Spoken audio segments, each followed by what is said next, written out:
तो इसमें chapter wise है। तो सबसे पहला जो चैप्टर है वो इंट्रोडक्शन है।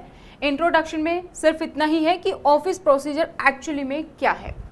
तो जब भी हम किसी ऑर्गेनाइजेशन की एफिशिएंसी की बात करते हैं तो वो किस पर डिपेंड करती है कि वहाँ पर काम कैसे होता है, क्या प्रोसीजर्स है, क्या फॉलो होते हैं, सेट ऑफ रूल्स हैं कि नहीं, इन चीज़ों पर। तो efficiency of an organisation depends largely on evolution of adequate process, कि वहाँ पे प्रोसेस कितने अच्छे तरीके से चलते हैं, and procedures and the ability of its employ to follow them. कोई भी ऑर्गेनाइजेशन कब एफिशिएंट मानी जाएगी, वहाँ पे एम्प्लॉय जो वहाँ पे एक तो सबसे पहले कि सेट ऑफ प्रोसीजर्स हैं, हर एक चीज़ का अपना प्रोसेस है, हर एक चीज़ का अपना प्रोसीजर है, और जो उसके एम्प्लॉय हैं वो भी उन्हीं को फॉलो करते हैं, तो वो ऑटोमेटिकली एक एफिशिएंट ऑर्गेनाइजेशन मानी जाएगी। Accordingly efficiency of a person handling secretarial work in government organisation, अगर कोई पर्सन ऐसा है जो कि सेक्रेटरियल वर्क हैंडल करता है किसी गवर्नमेंट ऑर्गेनाइजेशन में, तो वो क्या हो सकता है, can be judged by their ability to dispose of matters, कि कैसे वो मैटर्स को हैंडल करता है, इससे हम जज करेंगे। मोस्टली रिसिप्ट्स, केस, जो भी उसके पास केस आते हैं कैसे हैंडल करता है, विद स्पीड एंड क्वालिटी, कितनी स्पीड है उसकी, टाइमली मैनर में कर रहा है कि नहीं, क्योंकि अगर डिले करेगा तो फिर फायदा नहीं है, एफिशिएंट नहीं होगा।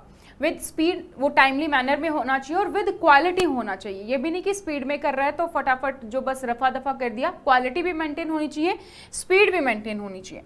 Following the procedure prescribe for the purpose, और स्पीड और क्वालिटी के साथ साथ जो भी प्रोसीजर सेट है वो भी फॉलो होने चाहिए।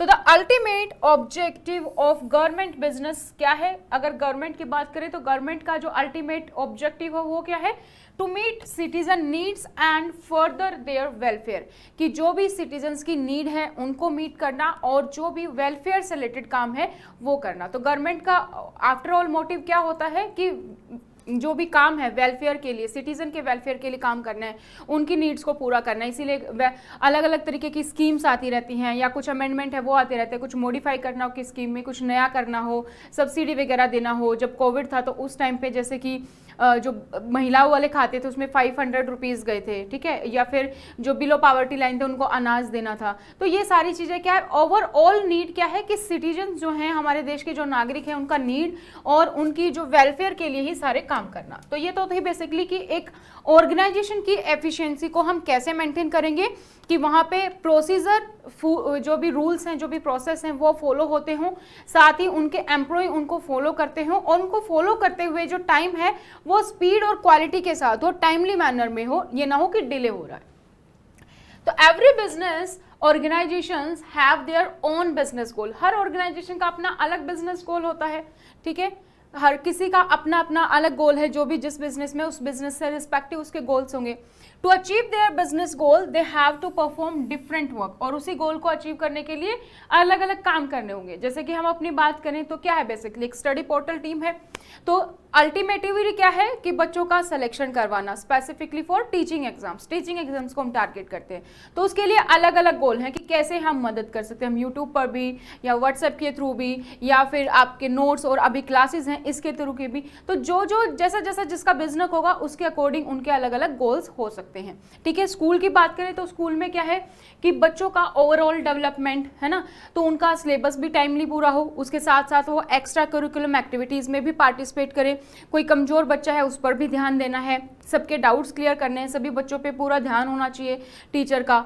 एक्स्ट्रा करिकुलम एक्टिविटी होंगी, बच्चों को डिबेट करना आना चाहिए, बच्चों की एक्टिविटीज़ में पार्टिसिपेट करें, किसी चीज़ में झिझके नहीं, या नेशनल इंटरनेशनल लेवल पर इवेंट्स करवाएं। तो ओवरऑल जो डेवलपमेंट है, सोशलाइजेशन हो, वो सारी एक स्कूल के लिए हो जाता है कि उनका जो मोटिव है।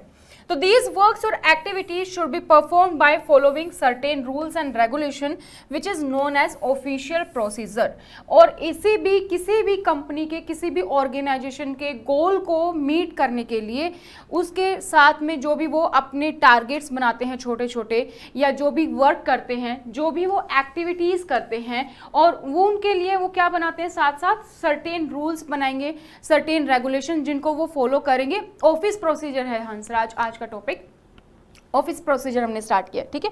तो इन सर्टेन रूल्स और रेगुलेशन के साथ जो भी वर्क और एक्टिविटीज कर रहे हैं वो बेसिकली क्या है, वो कंप्लीट ही एक ऑफिस प्रोसीजर कहलाता है।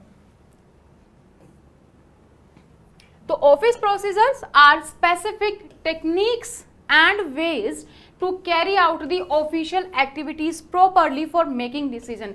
कोई भी आप डिसीजन बनाते हो, कोई भी आपका गोल है, उसको अचीव करने के लिए जो भी आप एक्टिविटीज, जो भी आप टेक्निक्स लगाते हो, वो सभी किसके अंदर आता है? Office procedure.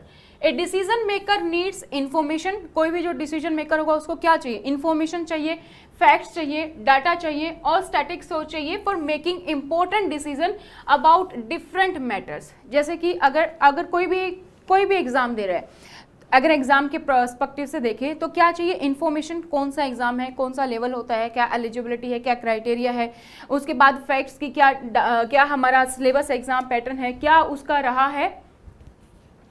आपको इंफॉर्मेशन होनी चाहिए, नोट दैट मतलब urgent, but UPSC vice principal और प्रिंसिपल के लिए मोस्ट इंपॉर्टेंट है, उनमें एक सेपरेट टॉपिक दिया गया है। अगर आपको नॉलेज होगी तो दैट विल बी गुड, ठीक है। मे बी इंटरव्यू के टाइम पे कुछ आपसे पूछा जाए तो इसीलिए। कोई भी इंपॉर्टेंट डिसीजन बनाने के लिए क्या चाहिए? आपको फैक्ट होना पता होना चाहिए कि इस एग्जाम से रिलेटेड क्या सिलेबस आता है, क्या फैक्ट्स है कि कौन कौन से पोर्शन से कितने क्वेश्चंस आ रहे हैं, वो डाटा, उसका स्टैटिस्टिक्स आप देखोगे, प्रीवियस ईयर पेपर्स देखोगे, तो फिर आप जाके डिसीजन निकालोगे कि मुझे कैसे तैयारी करनी है। आपने प्रीवियस ईयर पेपर्स देख लिया, आपने सब्जेक्ट देख लिया, सिलेबस देख लिया, एग्जाम पैटर्न देख लिया, क्या कट ऑफ रहा है पिछले सालों का, क्या किस टॉपिक से कितने क्वेश्चन रहे हैं, तो इस तरीके से। तो ये एक एग्जाम्पल हो गया। तो इसी तरीके से जब आप डिसीजन मेकर हैं, इस तरीके से आप डिसीजन निकालेंगे। तो about different matters in special condition, तो इट इज बेसिकली क्या है? It is a formal process for making decisions necessary for performing office job. So office job को परफॉर्म करने के लिए, डिसीजन बनाने के लिए, डिसीजन मेकिंग के लिए ये एक फॉर्मल प्रोसेस होता है। आई होप यहां तक आपको क्लियर हो गया होगा कि ऑफिस प्रोसीजर क्या होता है बेसिकली। अब मीनिंग देख लेते हैं। An office is a place where different organizational activities are performed to achieve the static objectives. Office क्या है? कोई भी ऑब्जेक्टिव है और उसी ऑब्जेक्टिव को पूरा करने के लिए बहुत सारी जो भी एक्टिविटीज हैं वो परफॉर्म की जा रही हैं। These activities should be performed by following certain rules और regulation, और इन एक्टिविटीज को जो भी प्री सेट रूल्स और रेगुलेशन है उनको फॉलो करके हो रहा है। Procedures are the sequential and logical steps developed to get the jobs done. तो प्रोसीजर बेसिकली क्या है? एक स्टेप्स ही हुए, सेट ऑफ रूल्स है, स्टेप्स हैं उसमें, ताकि जो भी काम है, जो भी वर्क है, अल्टीमेटली वो जॉब डन हो जाए। Hence, office procedures are formal process followed by an organization to collect necessary information for making efficient and effective decision. तो बेसिकली ऑर्गेनाइजेशन के पास क्या होता है? डाटा होता है। किसी भी काम के लिए कुछ डाटा होगा, उसको प्रोसेस करेंगे और उससे जो रिजल्ट आएगा तो वो हमारा काम होगा। तो इसी तरीके से यहाँ पे नेसेसरी जो भी इंफॉर्मेशन होगी उसको एफिशिएंट, और जो भी आपके पास रॉ डाटा उसको एफिशिएंट आप बना रहे हो और इफेक्टिव बना रहे हो डिसीजन मेकिंग के लिए, तो ये आपका वर्क डन है। ऑब्जेक्टिव क्या है ऑफिस का? To deal with different forms of written communication commonly known as dak in set procedures. तो ऑफिस का मतलब जो भी बहुत सारे कम्युनिकेशंस होते हैं, कुछ रिटन हो सकते हैं, आजकल ईमेल का जमाना है तो ई कम्युनिकेशन हो सकते हैं, उन सभी की जो भी डिफरेंट फॉर्म्स हैं कम्युनिकेशन की, जिनको कि हम कॉमनली क्या बोलते हैं? डाक, देश वाला डाक, ठीक है, डाक। तो डाक इन सेट प्रोसीजर, तो सेट प्रोसीजर में क्या क्या उन कम्युनिकेशन का आगे करना है उसको सेट प्रोसीजर में, वो ऑफिस का ऑब्जेक्टिव है। Purpose of office to receive information from various type of communication and to prepare retrieve the information easily and without loss of time. तो ऑफिस का प्रोसीजर जो पर्पस है वो क्या है? इंफॉर्मेशन को लेना, बहुत सारे वेरियस टाइप ऑफ कम्युनिकेशन से, चाहे वो रिटर्न हो, चाहे वो ईमेल हो, टेलीग्राम हो, फैक्स हो, किसी भी तरीके से इंफॉर्मेशन को लेना और उसको प्रिपेयर करना और उसमें से इंफॉर्मेशन निकालना। बेसिकली आपके पास एक कम्युनिकेशन आ गई, कोई भी रॉ डाटा आ गया, अब उसको आपने एक क्वालिटी इंफॉर्मेशन में बना दिया आपने उसको, without the loss of time. और ये सब किसके साथ होना चाहिए? टाइमली मैनर में, विदाउट डिले ऑफ टाइम, ये सारा काम होना चाहिए। तो ये पर्पस ऑफ ऑफिस है। अब ऑफिस के पास सेट ऑफ प्रोसीजर है, रूल है, एम्प्लॉइज को फॉलो भी कर रहे हैं, लेकिन अगर काम टाइमली मैनर में नहीं हो रहा तो अल्टीमेट जो ऑब्जेक्टिव है, जो गोल है, वो पूरा नहीं हो पाएगा।